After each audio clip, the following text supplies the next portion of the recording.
हस्तिनापुर के प्रजाजनों, मैं राज आचार्य द्रोणाचार्य आप सबका इस रणशाला में स्वागत करता हूं। जैसा कि आपको विदित है कि आज से एक महापूर्व प्रारंभ हुए इस महापर्व में देश विदेश से आए सहस्त्र योद्धाओं ने भाग लिया और अपने रण कौशल का परिचय दिया। आज इस महापर्व का अंतिम दिवस है और इस सहस्त्र योद्धाओं को पराजित करके विजयी होने वाले पुरुषार्थ के आदि को हम आज सम्मानित करेंगे। मैं हस्तिनापुर का राज आचार्य, हस्तिनापुर के प्रथम पुरुष पितामह भीष्म और पालक धृतराष्ट्र के सौजन्य से उस योद्धा के नाम की घोषणा करता हूं।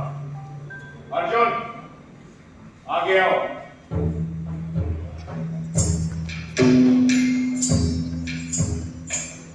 यशस्वी भव।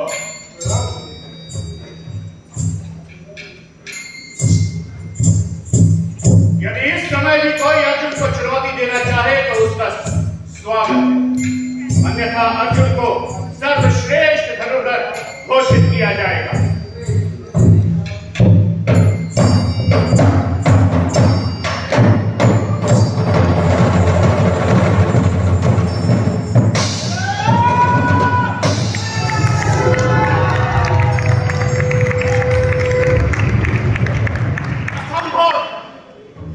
अविश्वसनीय, संसार के सभी चल अचल जीव अजीव इस बात को जान ले कि मैं द्रोणाचार्य ब्रह्मांड के जनक, पालक और विनाशक को नमन करता हूं और जल वायु अग्नि को साक्षी मानकर पांडुपुत्र अर्जुन को त्रिकाल में त्रिलोक का सर्वश्रेष्ठ घोषित करता हूं।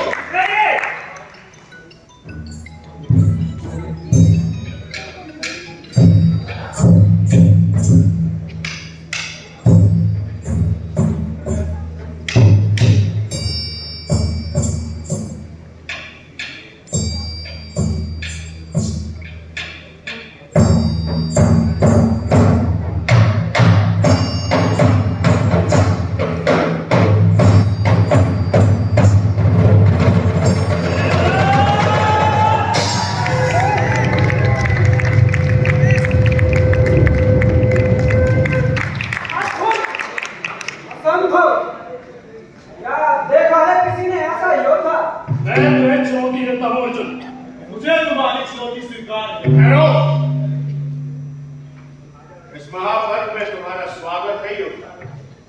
निश्चित ही तुम्हारी धनुर्विद्या को देखकर मैं अचंभित स्तब्ध कहना एक उचित शब्द। मुझे इस बात का आश्चर्य है कि तुम जैसा धनुर्धर रत्न हमारी आंखों से छुपा कैसे रहा। निश्चित ही अपने कौशल के आधार पर इस महापर्व में हिस्सा लेने की सभी को अधिकार है और अर्जुन उसके चुनौती को स्वीकार भी करे, परंतु धर्मशास्त्र और धर्मनीति के अनुसार इस महापर्व में भाग लेने वाले प्रत्येक योद्धा को इस सभा के समक्ष अपना संपूर्ण परिचय प्रस्तुत करना होगा।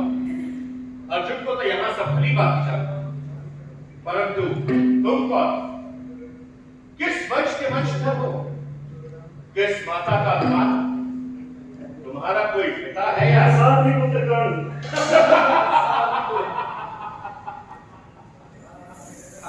साथी पुत्र यानी कि शूद्र, यानी कि सीधे सीधे कहा जाए तो एक नीच जाति वाला। एक नीच जाति वाले का एक क्षत्रिय को चुनौती देने का विचार बहुत उत्तम है, परंतु मैं यहां सभा में उपस्थित सभी लोगों से जानना चाहता हूं कि इन्हें यह अधिकार प्राप्त कब हुआ।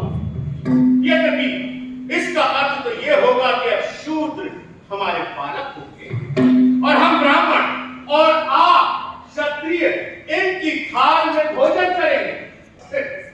कम से कम तुम्हारी चुनौती से तो यही लगता है कि आप किसके आमंत्रण में आए हो? अपनी इच्छा पे काबू करना सीख नादान बालक। जा अपने गांव के किसी अखाड़े में जाके अपने रणबल का प्रदर्शन कर। जनमानस का मनोरंजन होगा और कुछ मुद्राएं भी कमा लेगा। क्या चला जाए यहां से?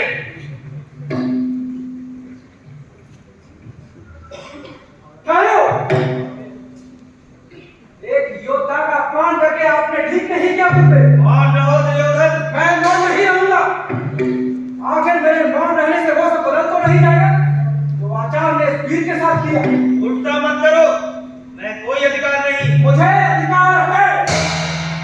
यदि कोई गुरु भूल करता है तो शिष्य को पूरा अधिकार है कि वो भूल को इंगित करे। दुर्योधन, अपनी वाणी पर नियंत्रण रखो।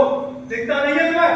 वो हमारे गुरु हैं, हमसे बड़े हैं। तो क्या कहना चाहते हो तुम कि उनके हर गलत काम को अच्छा मान लिया जाए सिर्फ इसलिए कि वो हमसे बड़े हैं, हमारे गुरु हैं? मैं पूछता हूँ, आप संसार को नैतिकता की शिक्षा देते हैं तो फिर ये पक्षपात क्यों कर रहे हैं?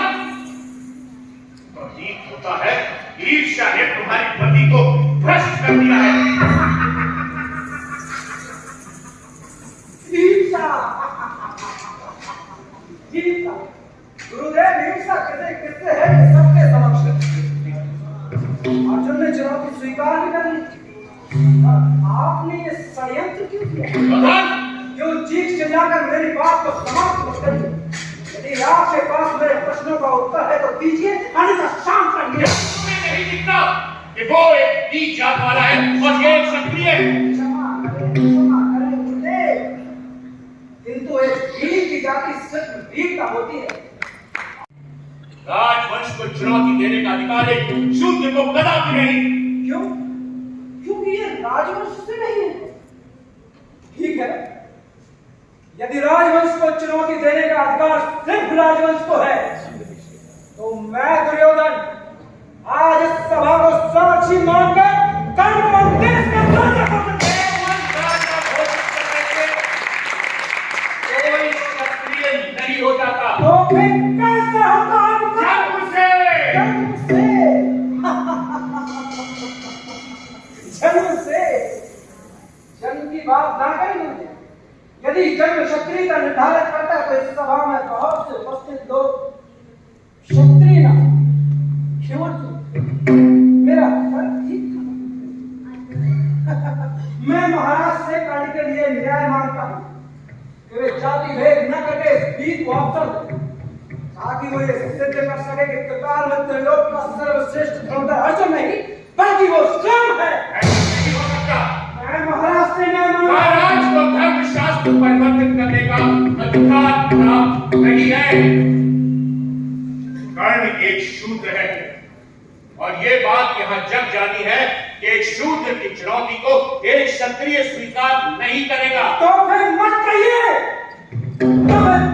कि अर्जुन त्रिकाल में त्रिलोक का सर्वश्रेष्ठ धनुर्धर है। हाँ, क्षत्रियों में हो सकता है, किंतु इस पर भी प्रश्न चिन्ह सदैव लगे रहेंगे गुरुदेव। क्यों अर्जुन? क्या तुम ये सिद्ध नहीं करना चाहोगे कि तुम त्रिकाल में त्रिलोक के सर्वश्रेष्ठ धनुर्धर हो? और यदि हो तो आगे बढ़ो और इस महावीर की चुनौती को स्वीकार करो। ये एक शूद्र है और मैं हूं अर्जुन, पांडुपुत्र अर्जुन, रुद्रोण का सर्वोत्तम शिष्य और संसार का सर्वश्रेष्ठ धनुर्धर अर्जुन।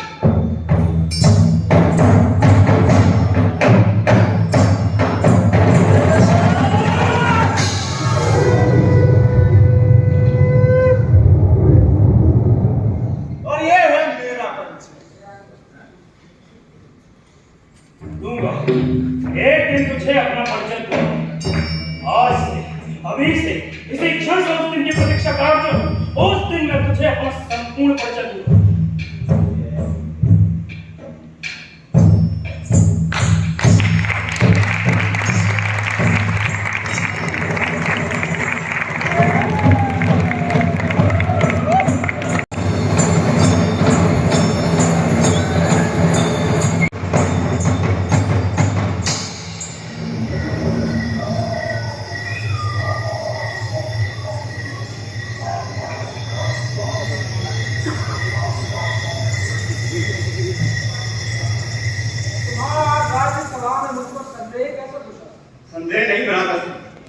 ये जानना चाहता हूं काफी सोच विचार के बाद मुझे ऐसा क्यों नहीं लगा कि जो आपने किया वो ठीक।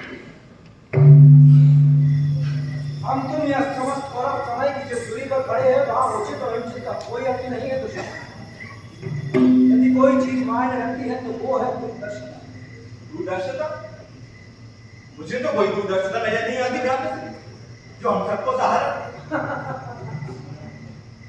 दुशासन, अभी तो मैंने उसे सहारा दिया है, तुम देखना आगे चलकर वो हम सबका सहारा। तो आप ये कहना चाहते हैं वो सारथी पुत्र हम राजपुत्रों का सहारा बनेगा?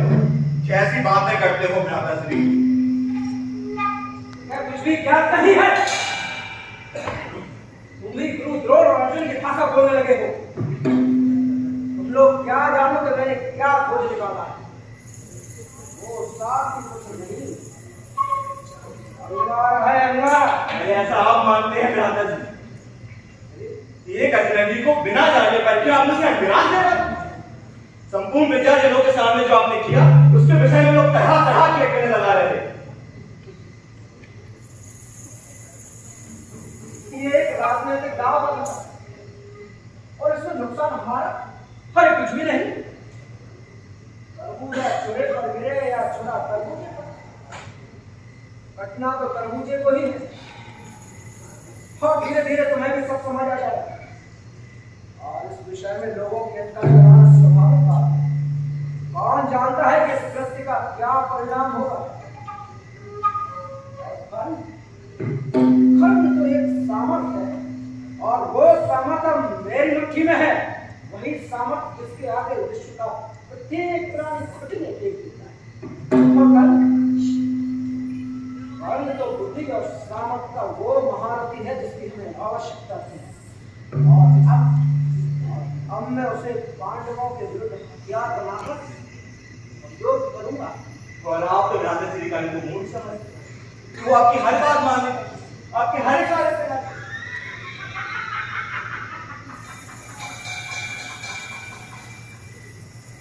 तो सत्संग तुम ऐसे लोगों को नहीं जानती। वचन सिद्धांत मृत्युता ये हमारे और तुम्हारे लिए सिर्फ शब्द हैं।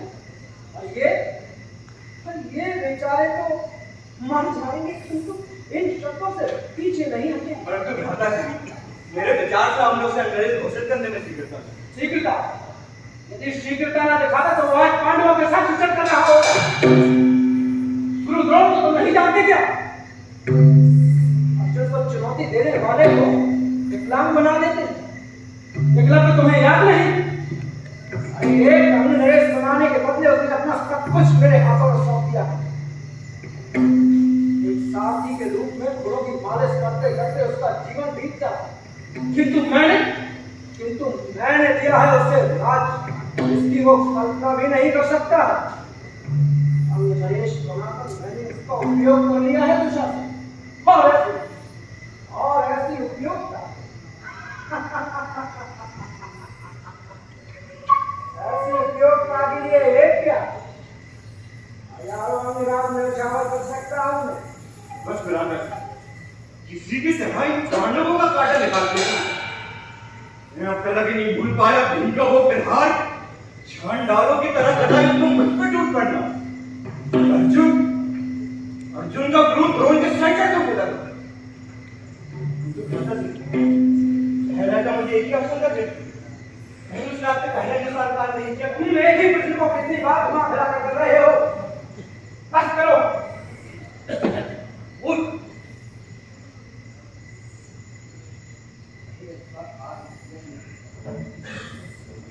चलो मेरे एक निर्णय से तुम तर्क देने की बुद्धि तो आई।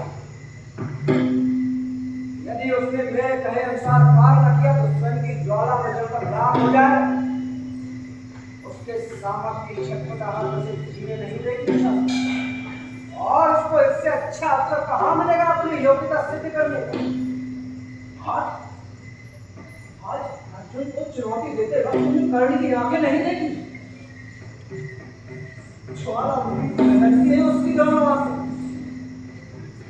अर्जुन के प्रति प्रतिस्पर्धा का भाव उसके मन में जागा है। देखना, तुम देखना दुशासन उसके बंदूके को क्या क्या कर देगा।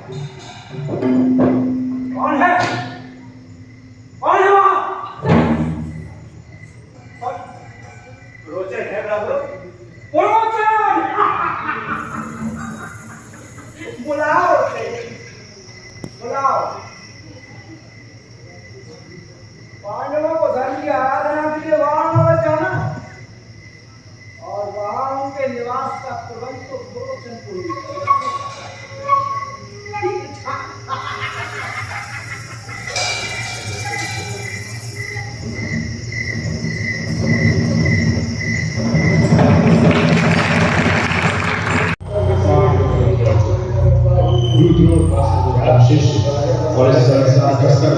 अर्जुन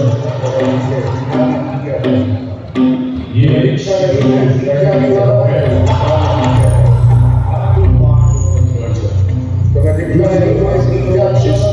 और संसार के सर्वश्रेष्ठ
सुन रहा हूं।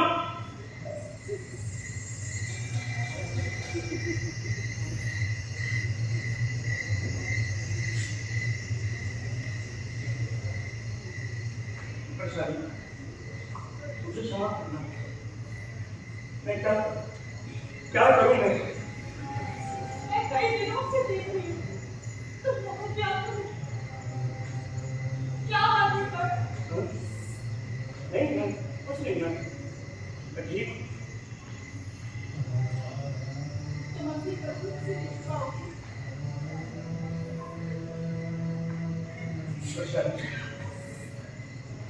मैं सो नहीं पा रहा।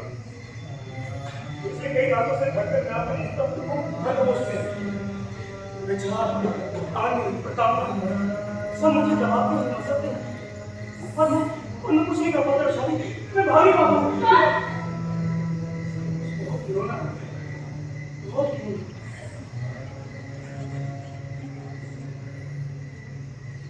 ये मवाद सा समुद्र वो मेरी तरफ बढ़ता पिघली लाल दुनिया में जब मुझे जड़ कर देती और मैं हिल नहीं पाता। मुझे बता दो मैं पागल हो जाऊंगा। मेरा अपराध कौन कहता है कि तुम अपराध हो? तो मुझे ही क्यों कचोटती जाऊंगा? कौन सी बात?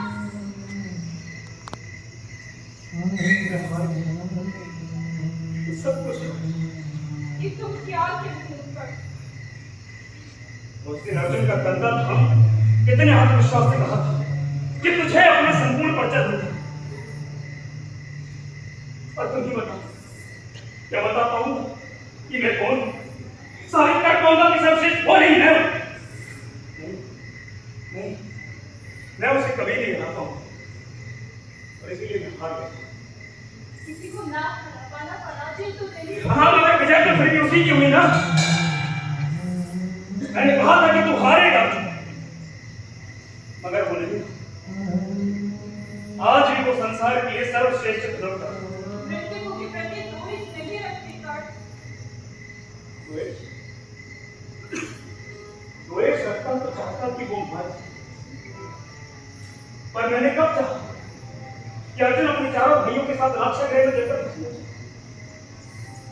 जिस दिन से सूचना मिली है बस एक ही बात मेरे को खास है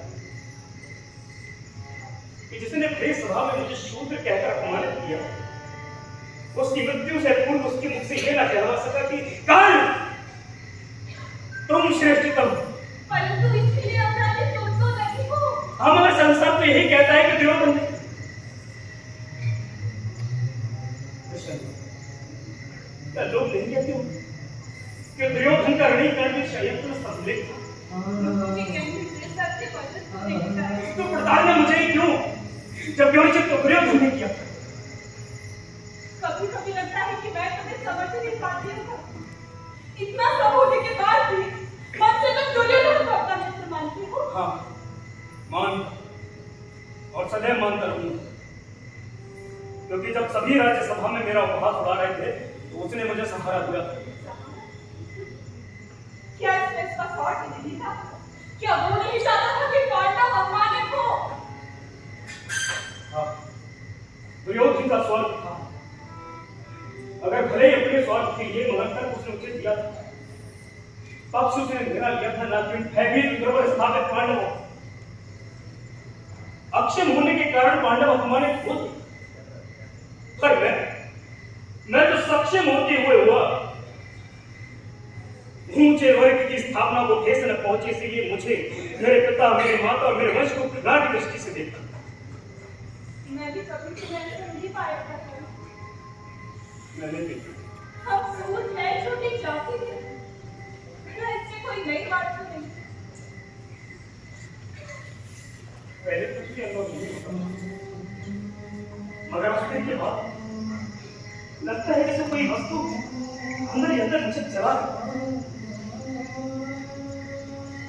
छोटे मोटे अपमान को जन्म से सहता आया,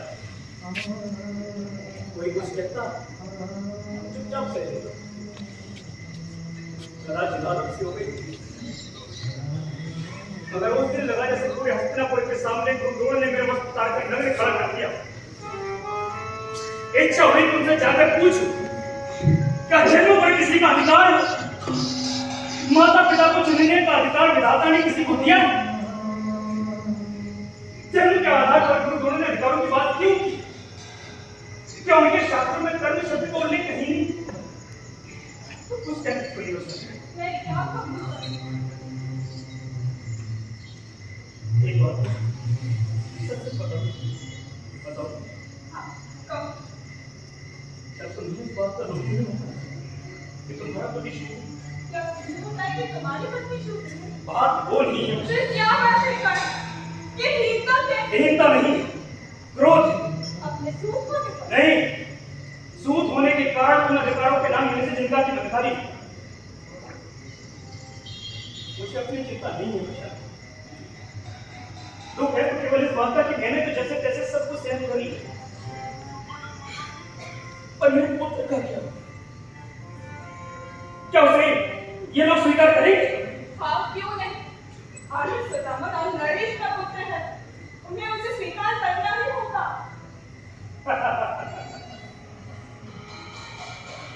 मैं नरेश हूं, क्या मुझे स्वीकार किया? आज भी हस्तिनापुर की राज्यसभा में प्रवेश करते हुए पितामह भीष्म की कटौतियां कर जाता। नहीं विशाली, नहीं, यह कभी नहीं मान सकते कि घोड़े की लीद साफ करने वाला सूत एक शासक भी हो सकता है। और मैं कहता हूं कि शासक बनने पर सम्मान क्यों? घोड़े की लीद साफ करना भी कोई काम है, तो मैं इस काम और इस काम को करने वाले लोग नीच क्यों बने? राजा यदि शासन न करे तो शासन व्यवस्था खत्म हो जाती है। ब्राह्मण यदि अध्यापन न करे तो शिक्षा व्यवस्था खत्म हो जाती है।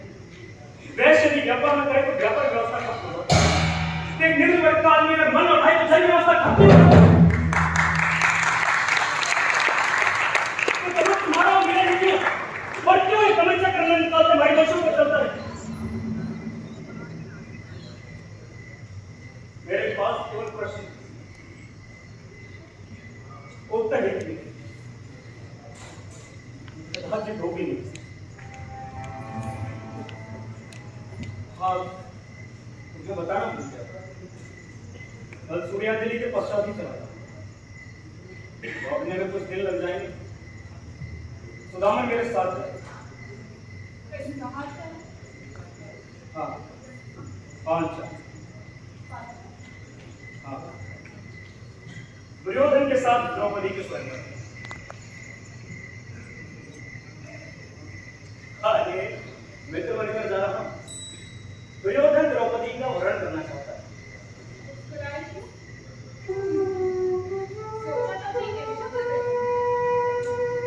स्त्रियों की बात भला परंतु कभी दृष्टि न जाची।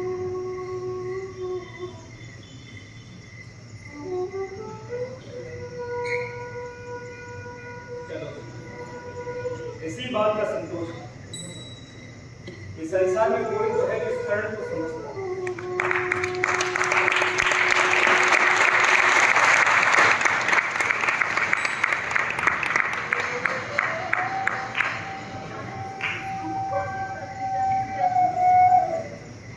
जब से अंग्रेज हुआ हूं, अपने कर्ण को कितना अकेला अनुभव करता हूं वो पिता।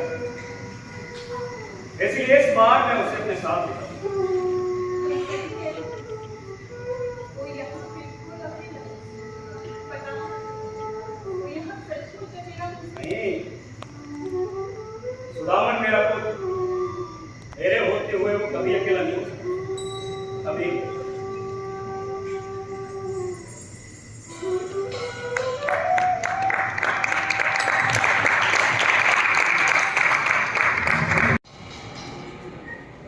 द्वारपाल थी ना? द्वारपाल! द्वारपाल! सुनो, द्वारपाल! रात इतना अंदर कोई भी आने ना पाए। राजकुमारी का श्रृंगार शुरू होने वाला है। और खासकर पुरुष तो बिल्कुल भी नहीं। इतने सारे काम हैं। आज त्योहार का दिन है। मंडप भी देखना। हे केशव, अभी तक मंडप नहीं किया। मैं पूछती हूँ, ये मंडप कब तक काम करोगे? स्वयंवर के बाद? बस हो गया। जल्दी जल्दी हाथ चलाओ। इतने सारे काम ठहरे हुए हैं और सबके हाथ इसमें धीरे चल रहे हैं कि बस। अरे भैया खाली क्यों बैठे हो? जल्दी जल्दी हाथ चलाओ ना। हेलो अवंतिका! अरे ओ अवंतिका! अरे जरा सा तुम्हारा पानी भरा या नहीं? बस नहीं। तो जल्दी करो, शीघ्र ही करो। लगता है सारे स्वयंवर की जिम्मेदारी मैंने ही लेके रखी है। अगर मैं न रहूं तो राजकुमारी का स्वयंवर भी ना हो पाए। ये मल्लिका और दुर्गेशनी श्रृंगार का सामान लेने गई थी दोनों, अभी तक लौटी नहीं।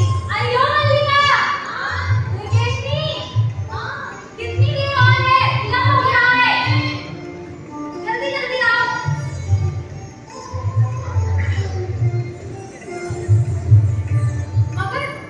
मगर मैं यहाँ क्या कर रही हूँ? निकली थी राजकुमारी को लेने के लिए और ना जाने ये किन किन कामों में उलझ कर रह गई। देखिए ना, राजकुमारी! राजकुमारी जी! अरे आ भी जाइए। आज स्वयंवर का दिन है, न जाने कहाँ चली गई। राजकुमारी जी!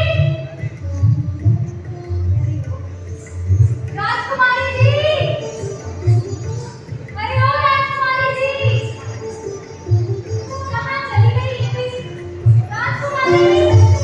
राजकुमारी जी!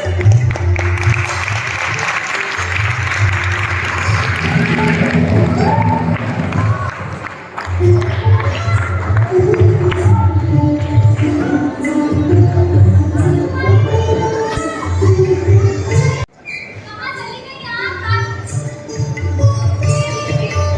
ये यहाँ नहीं है और नहीं है। सारे जगह पे पता नहीं कहाँ नहीं जानना है। राजकुमारी जी, मैं आपको सुन रही हूँ।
मंडप की सजावट किस लिए?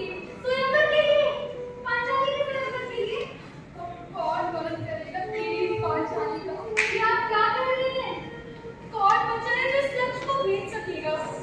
आप ऐसा क्यों सोचती हैं? तुम ही बताओ। बच्चन के सिवा कौन था? फिर मैं मनमाला डाल गई। लाक्षा गृह में पांडवों के साथ मेरी चाल में चलकर मस्त हो गई। सुना है हस्तिनापुर से युवराज दुर्योधन भी आ रहे हैं स्वयंवर में। हाँ, जानती हूँ। आपसे एक बात पूछूं? बुरा तो नहीं मानेंगी? पूछूं? आप दुर्योधन से घृणा करती हैं? हाँ, करती हूँ। दुर्योधन को तो कभी आपने देखा नहीं, उससे कभी कोई बात करवाती नहीं, फिर घृणा क्यों? आप जिससे प्रेम करते हैं और वो जिससे घृणा करता है, आपको स्वयं भी उससे घृणा होने लगती है। संभवतः मेरे साथ भी यही हुआ।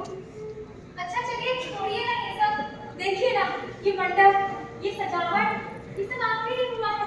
आज के दिन स्वयंवर के दिन ये सब मत सोचिए, भूल जाइए राजकुमारी, भूल जाइए।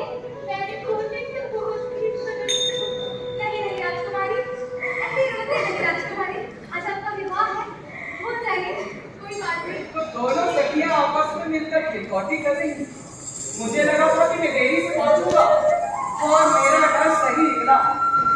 यहाँ तो सभी तैयारियां पूरी हो चुकी हैं, सारा नगर उल्लास में डूबा हुआ है, मगर हमारी पांचाली उदास है। भला ऐसा क्यों? नहीं, ऐसी तो कोई बात नहीं है। कोई बात तो अवश्य है। आप नहीं जानती क्या? जानता हूँ, केवल इतना कि तुम रोई हो और बहुत रोई हो। और तुम बताओ, कोई मदद क्यों होता है बेटा? मनुष्य दुख में भी रोता है और सुख में भी रोता है। क्यों परिहास करते हैं? भला सुख में कौन रोता है? क्यों? अगर आज स्वयंवर में तुम अर्जुन की गले में वरमाला डालो, तो क्या तुम्हारी इन आंखों में आंसू न होते? तो मैं क्या समझूं कि तुम्हें इस बात का दुख होता? मैं जानता हूं, मगर मुझे तुम्हारे दुख का कारण समझ में नहीं आता। जब मनुष्य का होना और ना होना उसके हाथ में नहीं, तो फिर किसी की उपस्थिति और अनुपस्थिति का दुख कैसे?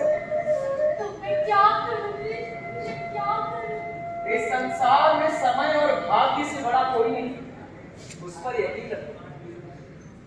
आप अपनी बात बदला के लिए अंदर फंसे थे, परंतु आपका ये शब्द जानकर मुझे संतोष नहीं आया। मुझे लगा था कि पांचाली अब बड़ी हो गई है, परंतु तुम तो अभी। जानती हूँ, अब आप भी पिताश्री की तरह मुझे समझाना शुरू मत कर दीजिएगा कि पांचाली तुम अभी भी अबोध हो। मैंने कुछ नहीं, बस ये लगा कि शायद हो गई तो काफी बड़ी हो गई। वाकई अब तुम स्वयंवर की योग्य हो।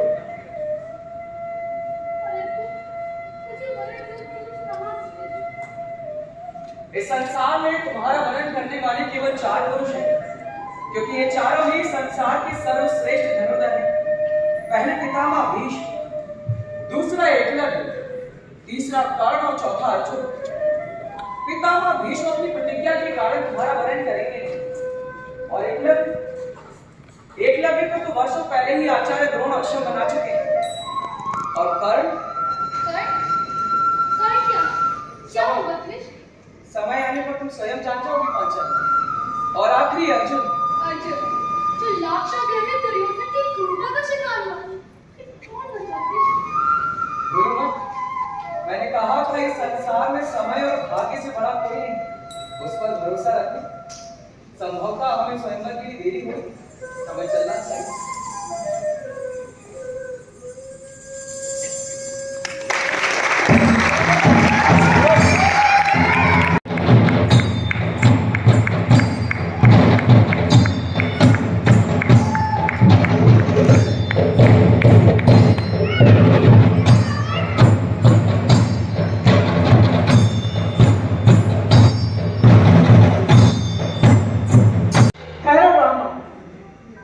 तुमने ठीक कहा, सभा में अभी पुरुष उपस्थित हैं और राजपुरुष भी। सचमुच ऐसा है क्या दुर्योधन? आग और आदेश कहाँ? यही किसी सभा में, तो फिर वो आगे क्यों नहीं बढ़ता? पर तुम मेरे मित्र होकर मेरे अभिनंद हो, क्या मेरा अंग मेरा साथ नहीं देगा? हाँ पर जाओ, आगे बढ़ो, जाओ जाओ।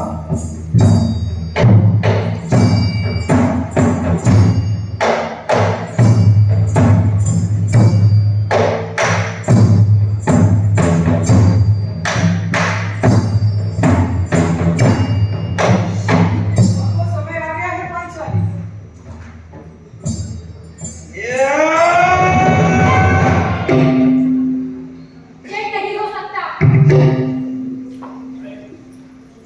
ये एक शूद्र है, नीच है, और किसी नीच को यह अधिकार नहीं कि वह शक्ति कन्या से विवाह करे। क्या इस शूद्र के दुस्साहस से किसी को लज्जा नहीं होती? तो फिर ठीक है, मैं इस अबला पुरुषों की सभा में इस सारंगी पुत्र के दुस्साहस को नकारती हूँ।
के आधार पर नकारने वाली द्रौपदी को क्षत्रिय कन्या होने के कारण कोई अपमान नहीं। वो क्षत्रियों की उपस्थिति में एक ब्राह्मण का वर्ण करे। यदि क्षत्रिय ही अक्षम हो तो फिर चारा क्या बचता है दुर्योधन? गौरव बब्बर होने वाले स्वयंवर में जाति का बात तर्क तर्क की नहीं, बात है अधिकारों की। ब्राह्मण श्रेष्ठ होता है और श्रेष्ठ से विवाह मान्य नहीं। मैं नहीं मानता। तुम्हारे मानने न मानने से क्या होगा? ये संसार मानता है। ना केवल मानता है बल्कि जानता भी है अर्जुन कि शूद्र आखिर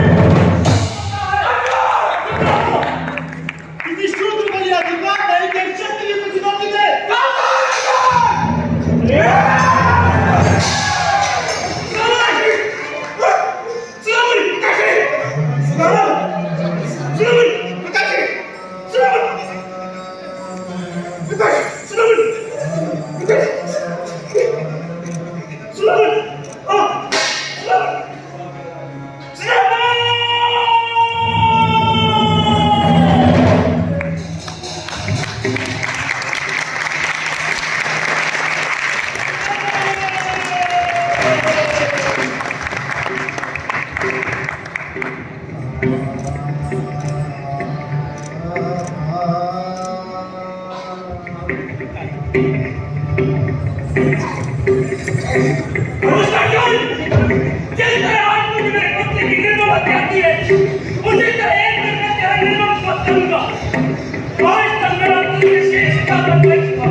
यदि हम दोनों जीवित थे, मैं पृथ्वी पर आएगी।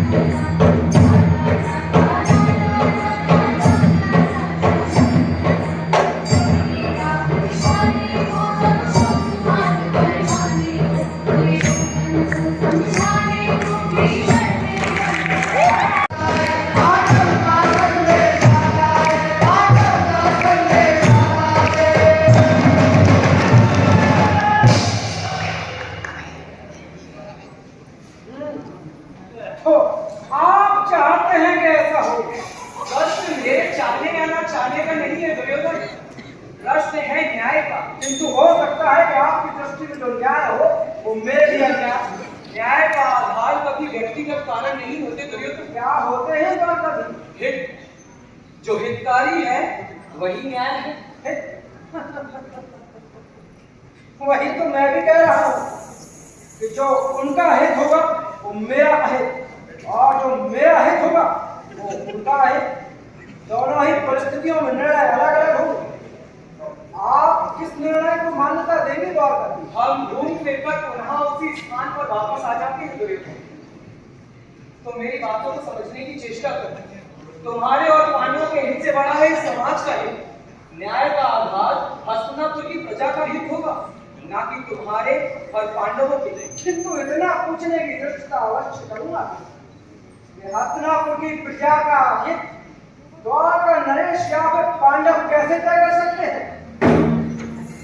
हित तो पालक तय करता है, और हस्तिनापुर की प्रजा का पालक मैं हूँ। हस्तिनापुर नरेश दुर्योधन।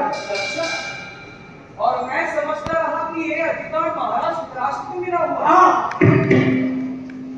एक बात याद रखिए कि मेरे पिता का सौभाग्य मेरा सौभाग्य है, और वो मेरा ही रहेगा, ना कि उन तथा कथित पांडु पुत्रों का।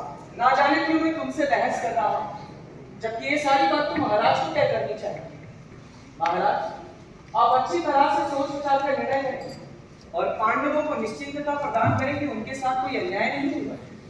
तुम यथार्थ कहते हो वासुदेव, किंतु दुर्योधन भी निश्चित होना चाहता है कि उसके साथ भी भविष्य में कोई अन्याय ना हो। अन्याय? अन्याय का प्रश्न ही ना उठता है। राज्य तो पहले ही बढ़ चुका है।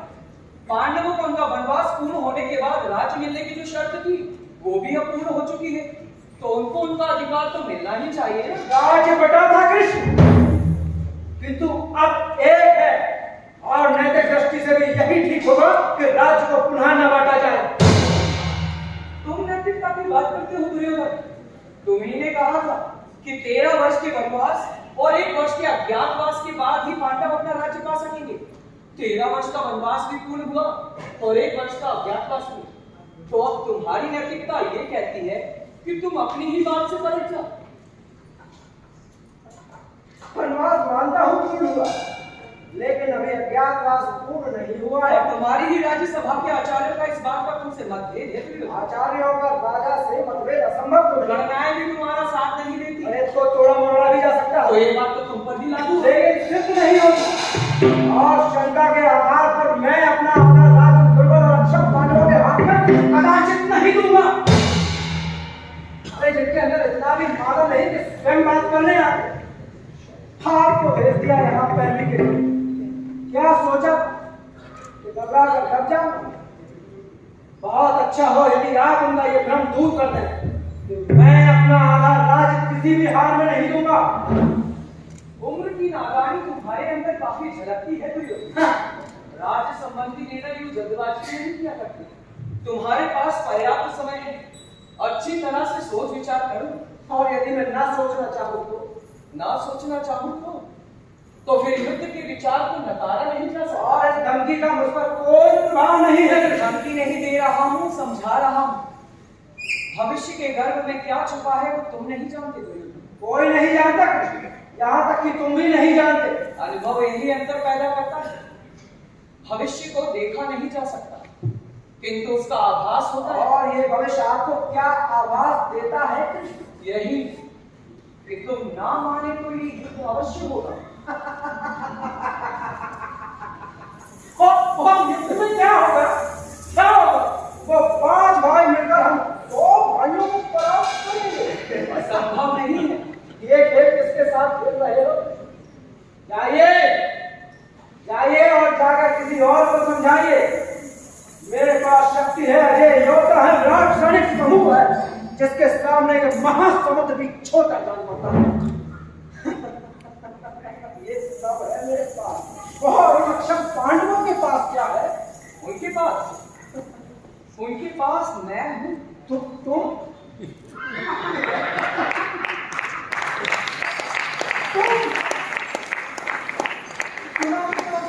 ये है उनके पास। तुम क्या हो कृष्ण? एक लाचार बेबस धूप जो दुर्योधन के द्वार पर खड़ा हो अपने प्रिय पांडवों के लिए आधे राज्य की मांग कर रहा और न मिलने पर 5 गांव का तोड़ कर रहा और कुछ भी न मिलने पर युद्ध की खोखली कुटिया दे रहा। मेरे वक्ष स्थल पर तलवार रखने मात्र से मुझे तेरे खोखले पल का एहसास होता है ग्वाली। तुमने दीमक खा शौक से चला कुछ भी नहीं हो कृष्ण, कुछ भी नहीं।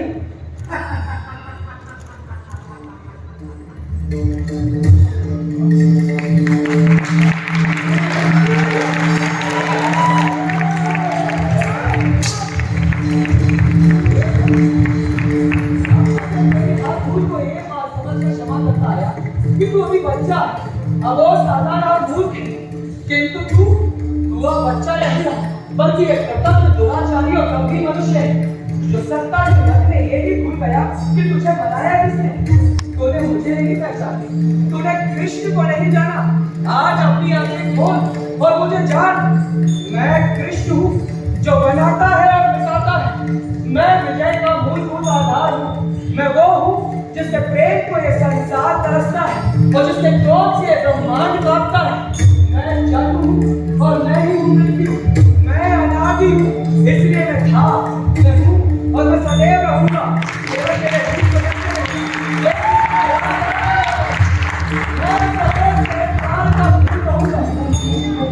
मुझे शब्दों से डराने की कोशिश मत करो वाले। यदि तेरी यही इच्छा है तो सुन, मैं इस महाराज्य सभा में महायुद्ध की घोषणा करता हूँ। यह युद्ध कुरुक्षेत्र की भूमि पर लड़ा जाएगा। यह धर्म तो होगा, किंतु उसके परिणाम इतने विभत्स होंगे कि तू उसकी कल्पना भी नहीं कर सकता। प्रलय आएगी, हत्यारों के भीषण टंकार इस समूचे मानव समाज को मत डालेगी, लेकिन अमृत नहीं होगा। होगा तो केवल काला कसेरा विष। चारों दिशाएं इस विष में धस धसकर मरते लोगों की चीखों से थर्राएंगी। प्राण दान देने वाले हाथों से सिर्फ मृत्यु दान होगा, और मृत्यु भी कैसी? घायल कर देंगे, छटपटाएंगे और अपने शरीर को चोट के समान मरता देखकर मृत्यु की कामना करेंगे, किंतु उन्हें मृत्यु नसीब नहीं होगी। ये वो समय होगा जब भाई भाई के रक्त का प्यासा होगा। प्राण दान देने वाले व्यक्ति भीख मांगेंगे अपनी मृत्यु की। सारे सिद्धांत धराशायी होंगे और एक नए वर्ग का उदय होगा। ये वो वर्ग होगा जो दुर्बल की दुर्बलता को चबाकर अपनी भूख शांत करेगा। दुर्योधन काल अकाल बनकर छाएगा। अब ये युद्ध होगा दुर्योधन।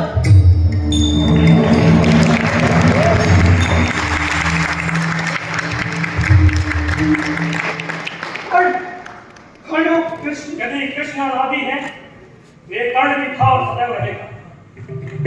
और विश्वास रखने वो सजा दुर्योधन के साथ रहेगा।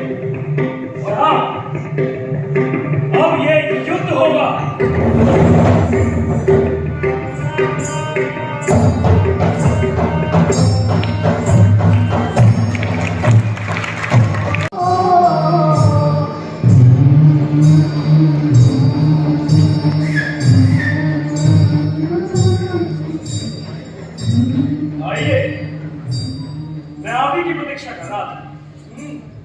तो तुम जानते थे कि मैं आऊंगा? जो कुछ आज राज्य सभा में हुआ उसके बाद आपको आने बताइए कैसे आना? ये जानते थे कि मुझे आना है, क्या यही नहीं जानते थे कि क्यों आना? साधारण मनुष्य भूल भी हो सकती, आप भी कहें कुछ करें। आज राज्यसभा में दुर्योधन ने जो कुछ भी कहा, जो कुछ भी किया, क्या तुम्हें लगता है वो ठीक था? आप किस बात की तरफ संकेत? सभी बातों की तरफ। पांडवों को उनका अधिकार ना देना क्या न्यायोचित है? अधिकार उनका आधे राज्य का था, लेकिन मैं तो केवल 5 गांव तक भी राजी था। पर वो मूर्ख खड़ा रहा कि सुई की नोक के बराबर भी भूमि नहीं दूंगा। तुम ही बताओ, क्या ये ठीक था? किसी के राज पारिवारिक झगड़े और हस्तिनापुर के राज्य संबंधी निर्णयों में हस्तक्षेप करने का मुझे कोई अधिकार नहीं। मैं हस्तक्षेप करने के लिए नहीं कह रहा, मैं तो केवल तुम्हारे विचार जानना चाहता हूँ। इस पूरी घटना में मेरे विचार कोई महत्व नहीं रखते हैं। रखते हैं। अपने और अपने विचारों की महत्ता को पहचानो कर। मेरे पहचानने से लोग उसे स्वीकार तो नहीं करेंगे ना? क्या करेंगे? करेंगे, अवश्य करेंगे। महलता को अस्वीकार कौन कर सकता है? आपकी बातों को सुनकर ऐसा लगता है मानो आज तक जो कुछ देखा समझा कोई भ्रम। हाँ, भ्रम ही था। और इसका सबसे बड़ा उदाहरण है तुम्हारी उस दुर्योधन के साथ मित्रता। कुछ कहने में वर्षीय सिद्ध नहीं होता। विदुषा यही कहता है कि जो अपने भाइयों का ना हो सका वो तुम्हारा क्या होगा कर? उसके भाई भी उसके कहाँ हुए कृष्ण? वो मित्र है और मित्र उसके अपने हैं। दुर्योधन के साथ तुम्हारी मित्रता मेरा भ्रम है कर। और पांडवों का मेरे प्रति असीम घृणा भी एक भ्रम है। हाँ, भ्रम है, क्योंकि उनकी घृणा तुमसे नहीं बल्कि अधर्म और अधर्म का साथ देने वालों से है। और इस वक्त तुम अधर्म के साथ होकर केवल अपनी बात को सिद्ध करने के लिए दिया गया कर्म उधर होता है। मैं तो किसी की तरफ नहीं था, पर मुझे घृणा क्यों नहीं? तुम्हारा सोचना छोड़िए, इस बहस का कोई अंत नहीं। अब आप ये बताइए कि आप क्या चाहते? तुम उस दुर्योधन का साथ छोड़ होकर चलिए, छोड़ दिया। अब क्या जाकर उस अर्जुन का साथी बन जाओ। तुम ऐसा क्यों सोचते हो? आप ऐसा क्यों सोचते हैं कि मैं दुर्योधन का साथ छोड़ दूं? क्योंकि भ्रम टूटता है और यही उसकी नियति है। संबंध मेरे और दुर्योधन के बीच में है, इसे या तो मैं जानता हूं या दुर्योधन। और इस संबंध को भ्रम कहना क्या आपका स्वयं पता नहीं? यदि तो इसकी नियति क्या होनी चाहिए? यदि ये भ्रम है तो ये भी टूट जाएगा। और इसे टूटने दीजिए। दुर्भाग्य से ना तो मेरे हाथ में है और ना ही तुम्हारे। इसका निर्णायक है समय। कौन जाने किसका समय नजदीक है। परंतु एक बात तो है, आज दुर्योधन ने राज्यसभा में अपने योद्धाओं, शस्त्रों और बल के बारे में जो कुछ भी कहा, उसे देखकर इतना पता तो लगा कि वो मूर्ख खुद कितने बड़े भ्रम में जी रहा है। क्योंकि उसके पास यदि बल के नाम पर कोई है तो वो हो तुम का। बताओ, वहां भीष्म और गुरु द्रोण के होते हुए आप सके हैं? हाँ, क्योंकि बल भुजाओं में नहीं मन में होता है। और दुर्भाग्य से ये दोनों ही उसके साथ नहीं, मगर और बहुत से हैं जो मन से उसके साथ हैं। अच्छा, तुम अलग हो जाओ, फिर देखो विजय किसकी होती है। आप अलग हो जाइए, फिर देखिए विजय किसकी होगी।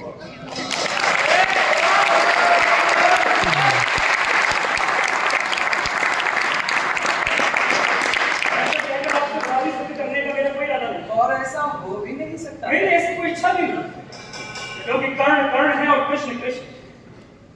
का अक्षर के बाद बहुत कुछ अलग है। तुम्हारे पास तर्क बुद्धि काफी अच्छी है, लेकिन विवेक बुद्धि से सोचो कर।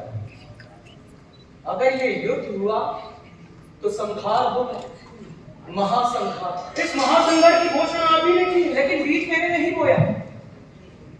जरा सोचो कर, इस युद्ध से तुम्हें क्या मिलेगा? एक प्रश्न मुझे भी कोई देता कि संग्राम से आपको क्या मिलेगा? मैं धर्म और सत्य के साथ, और मैं सिद्धांतों के, और इसीलिए इस युद्ध में भाग लेना हम दोनों की व्यवस्था। तुम्हारे लिए विवशता नहीं बल्कि मूर्खता है। तुम्हें इस युद्ध का अंत नहीं पता कर। जन्म के समय बच्चा मृत्यु के बारे में सोचता है। वो अबोध होता है, उसके पास ज्ञान नहीं होता। लेकिन इसमें तुम्हारा दोष नहीं। काश कि तुम जानते कि मैं पांडवों का बड़ा भाई हूं, ज्येष्ठ पुत्र कर्ण हूं, यही ना? परंतु तुम्हें किसे बताया? स्वीकार नहीं तो क्या होगा? इस संसार में मेरे जरा क्या हो? सूर्य। हाँ, उन्हीं से पता चला अपने जीवन का एक और घिनौना। ये सत्य घिनौना नहीं है कर्ण। अभी तो जीवन शुरू हुआ है। जो तुम्हें पहले नहीं मिला वो अब मिलेगा। तुम सम्राट बनोगे, क्षत्रिय कहलाओगे, राजमाता कुंती के ज्येष्ठ पुत्र के रूप में जाने जाओगे। ये संसार मानेगा कि कर्ण पांडवों में श्रेष्ठतम था। मैं जानता हूं तुम्हारे साथ बहुत अन्याय हुआ है, क्या क्या नहीं सहा, परंतु ये सत्य की आखिर कब तक छुपता?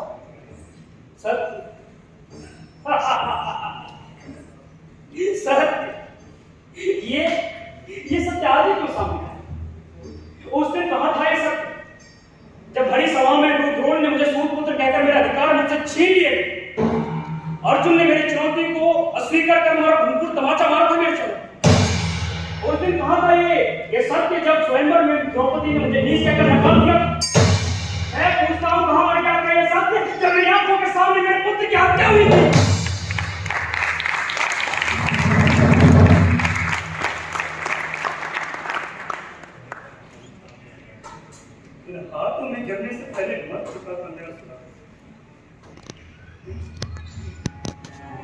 जिस समय उसकी हत्या हुई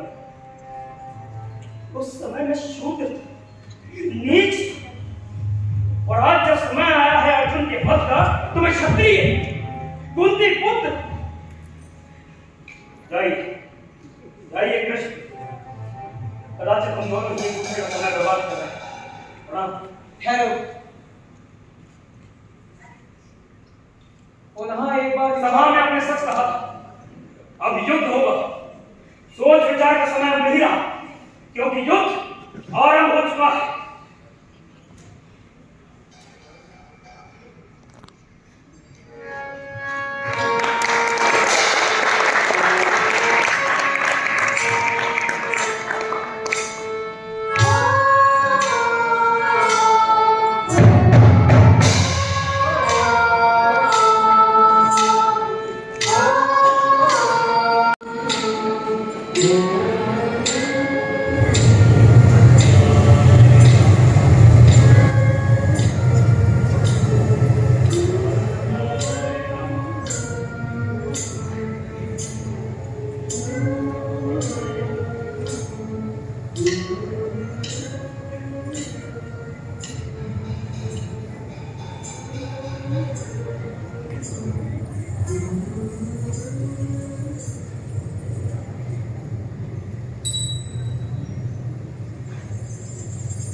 आइए, एक सूत के घर में आपका स्वागत है। आज तक होता होगा ना कि मैं क्यों आई? हाँ? नहीं, कदाचित होता नहीं। ठीक है। अर्थात जैसा भी हूं आपके सामने। पहली बार आई तो क्या सेवा करूं? रात बहुत हो चली है और सेवक भी सारे सो गए। सच का वाकई का आप चलिए। मैं बहुत देर कर रही हूँ, मानो प्यास नहीं लगी। कुछ कहना चाहती? मैं तुमसे मिलने आई, जानता हूं। तुमसे कुछ बात करनी। कृष्ण की बुआ यदि कृष्ण का कोई संदेश लाई है तो निराश करने के लिए क्षमा चाहूंगा। मैं उन्हें अपना उत्तर दे चुका हूं। मुझसे इस तरह शब्दों को ओढ़कर बात नहीं करो। मैंने कहा ना मैं तुमसे मिलने आई। क्यों आई? तुमसे मिलने कर। हाँ, मगर क्यों? क्योंकि एक माँ को अपने पुत्र से मिलने का अधिकार है।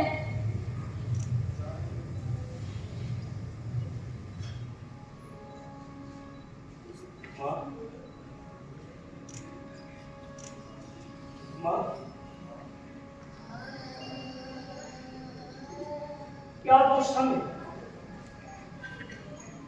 क्या भूल थी मेरी? जिसने पाला उसी को मां माना।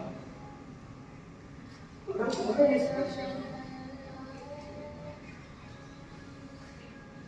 कई रातों से लेटा इस अनंत आकाश को ताकता रहे, सबको समझ जाता है केवल एक शब्द, मां। सब कुछ तो मिला जी। लो, घृणा, यातना, प्रेम, राज, सब। और मां,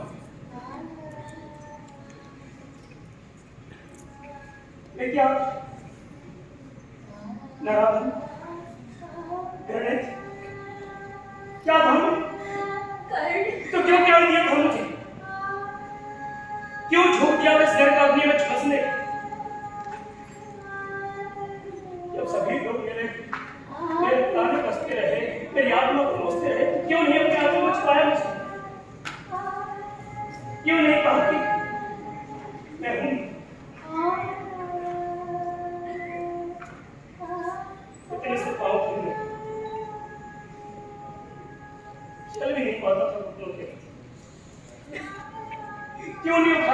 मुझसे? क्यों?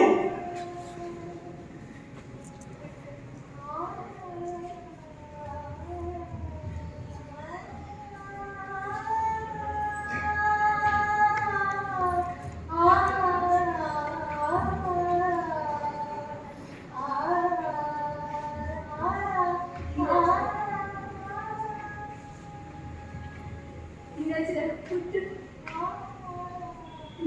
मैं हूं ना। हाँ? ना ना बड़ा हो गया है। देखो मल केश किंतु कितना सुधरा है तेरा शरीर।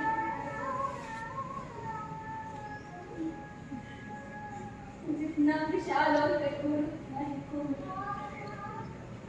कपास के श्वेत आगे से तुझे पता है कल, तुझे पता है तू बिल्कुल भी बड़ा नहीं।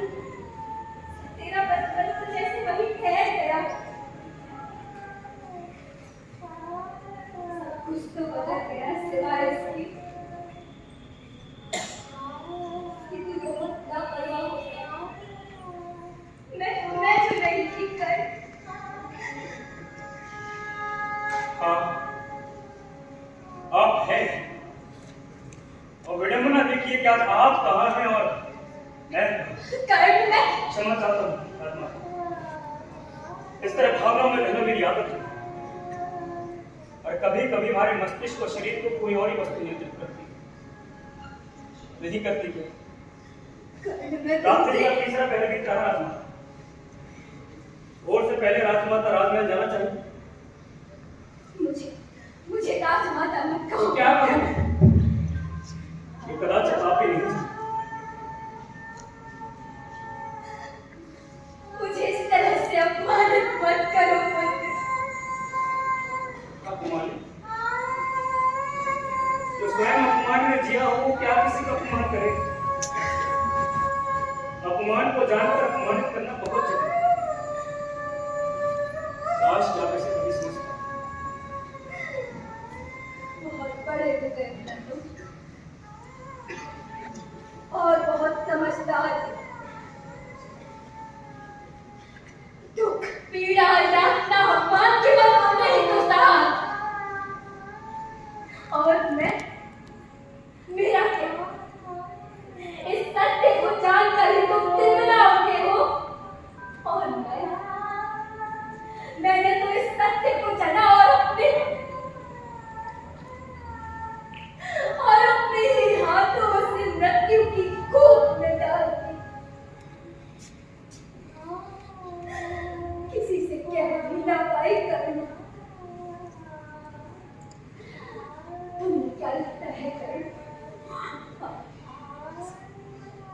तुम्हें मृत्यु को सौंप कर मैंने क्या महसूस किया हो? मुक्ति? नहीं कर्ण नहीं। जिस सजन को मैंने 9 महीने अपनी भूख में जला, जिसे जीवन दिया, क्या उसे मृत्यु को सौंपकर मैंने मुक्ति महसूस की होगी?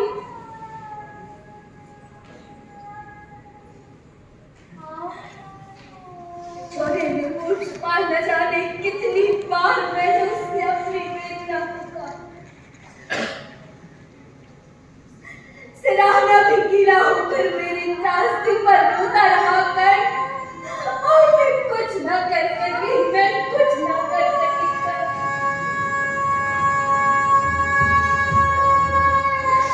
कुछ ना कर सकी मैं। क्यों? क्यों नहीं किया था? क्यों नहीं कहा? क्योंकि कर्ण मैं एक स्त्री हूँ। हाँ, बस यही एक कर्तव्य है कि आप एक स्त्री बनी रही। मां बनने का कभी प्रयास नहीं। ये समाज मुझे कभी नहीं स्वीकारता कर्ण। क्यों?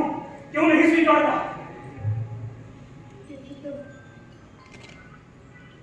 क्योंकि तुम मेरी अवैध संतान हो कर्ण।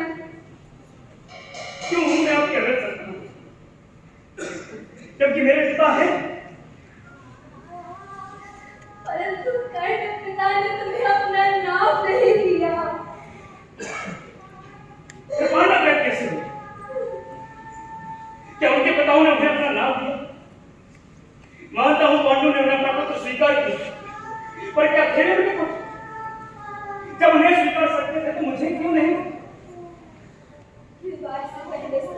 की उत्पत्ति अमान्य है कर्ण। हाँ, और विवाह के बाद उसी पद्धति से वो मान्य हो जाती है। वही मुझे समाज उसे मान्यता देता है। समाज पर उस वस्तु को मान्यता देता है जो उसने मनवाई थी। आखिर व्यास को मान्यता क्यों नहीं? क्योंकि सत्यवती ने मनवाया और आप इतनी निर्बल थी कि प्रयास नहीं कर सकते। कम से कम एक बार तो कहा होता।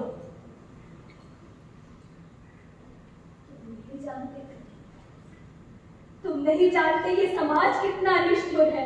समाज, ये समाज है आप और मैं, हम ही मान्यता देते हैं समाज को।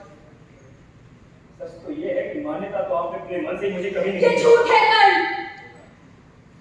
मैंने तुम्हें अपना पुत्र माना है। हाँ, मगर आज ही के जब कल सुबह ये कर्ण युद्ध में कौरवों का सेनापति बनकर जाना, क्यों माना मुझे पुत्र जब मेरा संकल्प दृढ़ हो चुका है कि पांडवों का वध ही मेरा ध्येय होगा।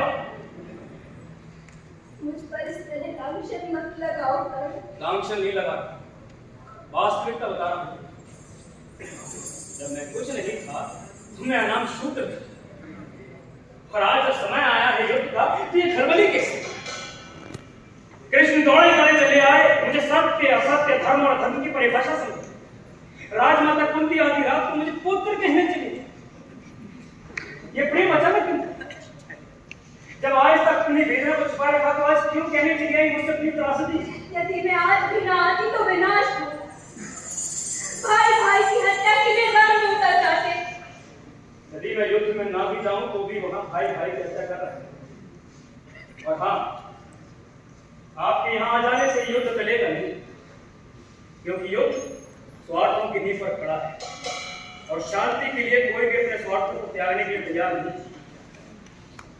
जाइए जाइए राजमाता, और कल सुबह आप अपने पुत्रों का हत्या तो करना हो। निश्चय करिए। हाँ, जो बीत गया उसे भुलाया नहीं जा सकता क्या करें? नहीं, कभी नहीं। यही भूल कर रहे हो तो जो बीत जाता है उसका कोई महत्व नहीं होता। महत्व उसका होता है जो है या फिर आने वाला है। भूत भले ही बीत जाता है, अगर वही समेटता है वर्तमान और भविष्य को अपना लेता है, और वही निर्णायक होता है आज को और आने वाले कल का। और उसी ने मेरे जीवन का निर्णय लिया है, मैं उसे नकार नहीं सकता। ये भी नहीं नकार सकता कि तू जिससे लड़ने जा रहा है वो भी तो शक्तिशाली है, वो भी तो कर सकते हैं क्रोध।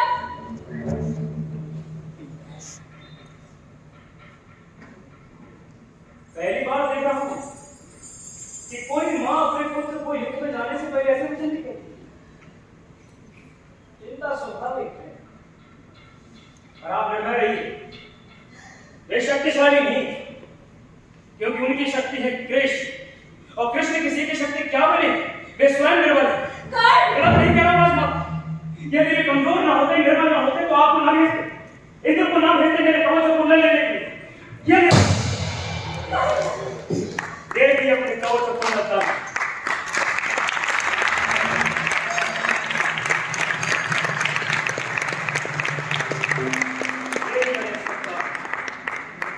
यदि कोई ये समझता है कि कवच और कुंडल में दान देकर कर्ण कर्ण नहीं रहा तो ये उसकी भूल सामने खड़ा है।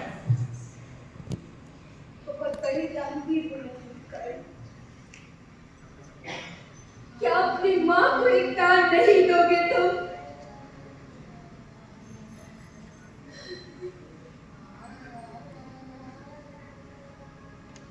मां को दान देकर उसे छोटा करो, ये मुझसे नहीं होता। और मैं वचन देता हूं, लो आज तुम्हारा ये अवैध पुत्र तुम्हें वचन देता है कि अर्जुन को छोड़कर मेरे हाथ इन हाथों किसी और पांडव का वध नहीं होगा। केवल अर्जुन और कर्ण में से कोई एक मारा जाए।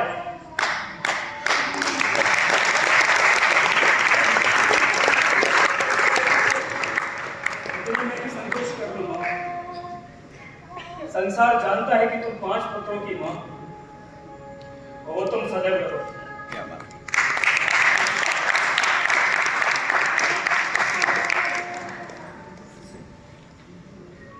संतोष तो संसार को,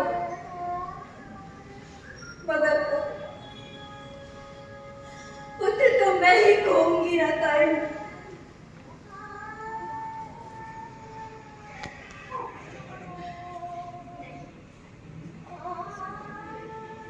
माँ,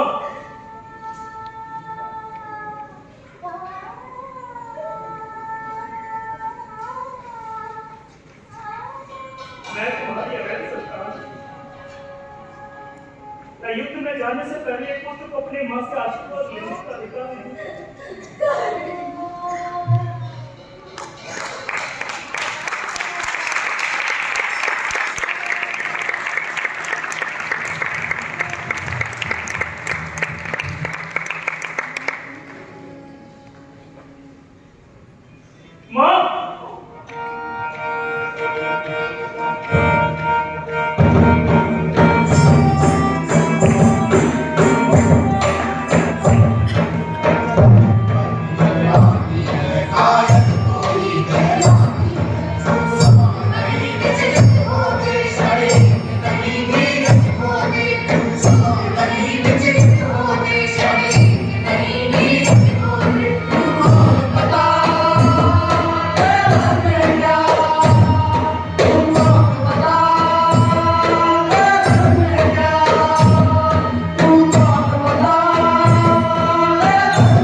जिन महान सपनों को मनुष्य ने देखा, जिन आविष्कारों को मनुष्य ने अपने हाथों से बनाया, न जाने कितनी ही सुंदर और कितनी ही भव्य चीजें मनुष्य ने अपनी कल्पना और शक्ति से रची।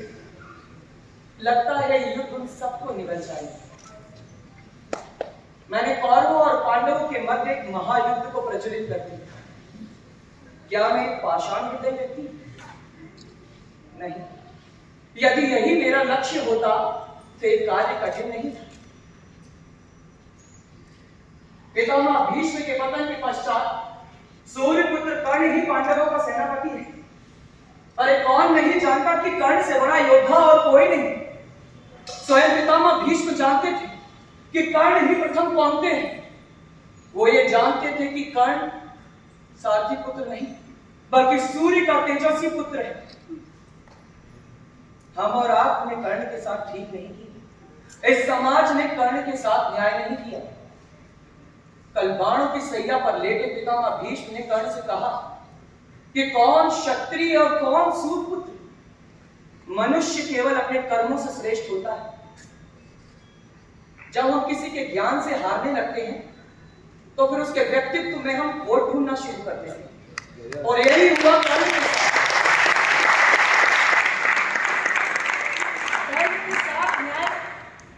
किसने की? क्या देवराज इंद्र ने? उन्होंने तो पहले पहले ही कर्ण के लिए कर्ण से आकर अर्जुन तेरे कवच और कुंडल का दान मांग लिया, तो भगवान परशुराम ने उसे मन में श्राप दे डाला कि जा, ठीक युद्ध से पहले तुझे तेरा ब्रह्मास्त्र सफलित नहीं होगा। अगर जाति को जाति की सामाजिक व्यवस्था में सबको शिक्षा ग्रहण करने का अधिकार होता, तो क्या वो श्राप मिलता कर्ण को जो दिया भगवान परशुराम ने? उन्होंने कर्ण को श्राप दे डाला कि जा, ठीक युद्ध से पहले तुझे तेरे ब्रह्मास्त्र सफलित नहीं होंगे और तेरे रथ के चक्के को भूमि इसी तरह अपने अंदर धसा के रखेगी।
सिद्धांत अड़िग रहते हैं और विचार बदल जाते हैं।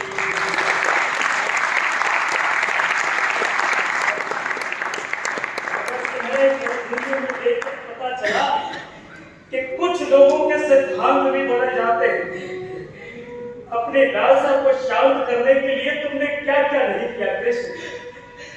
युद्ध की घोषणा की, उसकी संरचना की, भावनाओं से मेरे मनोबल को तोड़ने मुझे यह बताने आए कि मैं कुंती की अवैध संतान हूं। मां को भेजा उस समय जब मैं युद्ध के लिए बल और मनोबल संचित कर रहा था।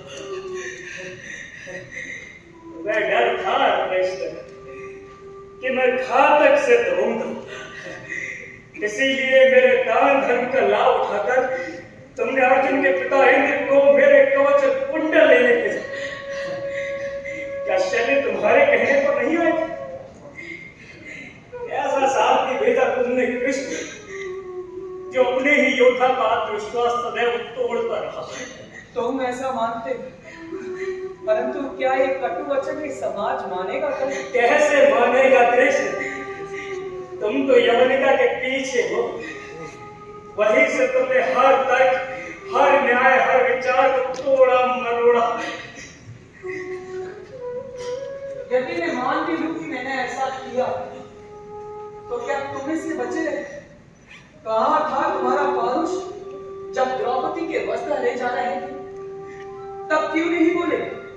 जब दुर्योधन ने पांडवों को आधा राज्य देने से मना कर दिया, क्यों दिया साथ? जब एक अबोध अभिमन्यु की हत्या बड़े बड़े महारथियों ने मिलकर की।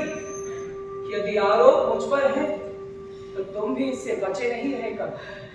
तो इतना तो तुम भी मानते हो कृष्ण कि बुरा तो तुमने भी किया और अच्छा भी। इस संसार में ना तो मनुष्य कभी पूरी तरह से बुरा हुआ है और ना ही पूरी तरह से अच्छा। मैं भी मनुष्य का एक रूप हूं। तो फिर मैं इससे अलग कैसे हो सकता हूं? पर तुम ही क्यों पूछे जाओगे? क्योंकि मैंने धर्म और सत्य का आधार रखा और अंततः विजय उसी की। कृष्ण, धर्म विजयी होता है या विजयी धर्म? यदि हम जीतते तो हम धर्म बनाते और हम ही जीत जाते। परंतु तुम युद्ध हार चुके हो कर। ये भी एक भ्रम है कृष्ण। मैं मर रहा हूं, भौतिक रूप से मैं ये युद्ध हार है, मगर हार कर भी मैं ही जीता कृष्ण।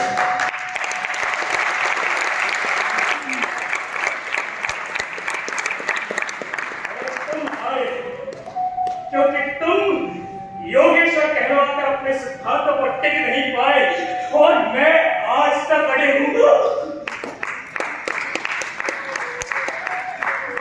जिसका उदाहरण है तुम्हारी ये बंद मुट्ठी।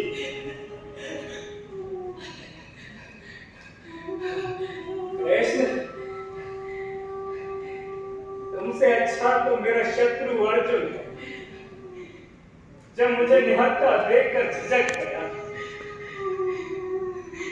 पर तुम नहीं झिझके कृष्ण, तुम नहीं झिझके।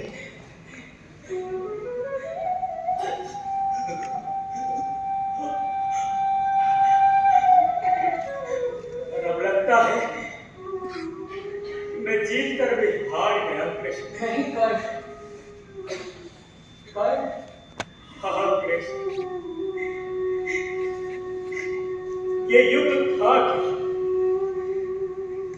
मेरे व्यक्तित्व का युद्ध, मेरे अधिकारों का युद्ध, मेरे जन्म का युद्ध। और जब मेरी जननी ने संसार के सामने कभी नहीं स्वीकारा कि मैं उसका पुत्र हूं, तो बस केशव, मैं वही हार गया। मैं वही हार गया केशव। मैं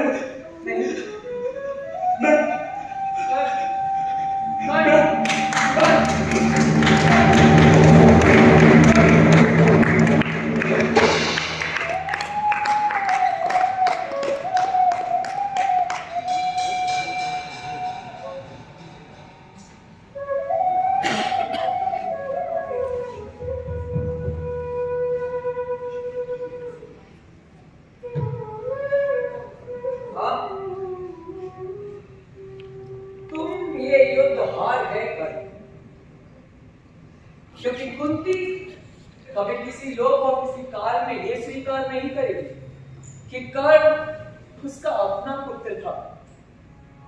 मर गया पुरुषार्थ लेकिन बन गया अपनी कथा, जीत जी हमने सुनी ना कर्ण के मन की व्यथा।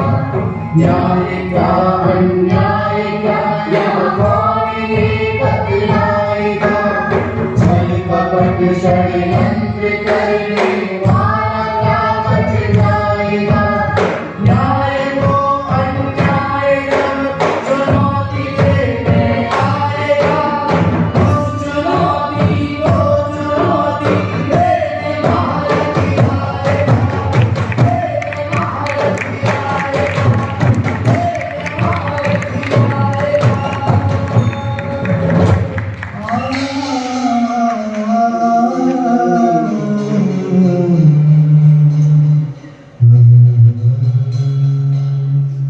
मारा गया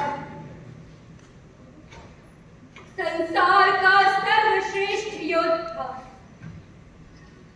महान दानवीर कर्ण, मेरा पुत्र कर्ण मारा गया।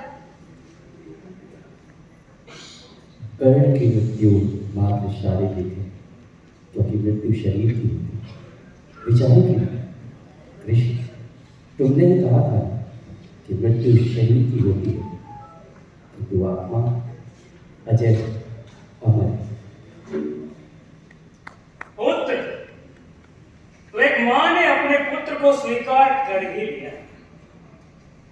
कृष्ण, तुम यहां फिर हार गए, तुम यहां फिर हार गए कृष्ण, तुम यहां फिर हार गए।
आयोजन के लिए ग्वालियर और समन्वय सांस्कृतिक एवं समाज कल्याण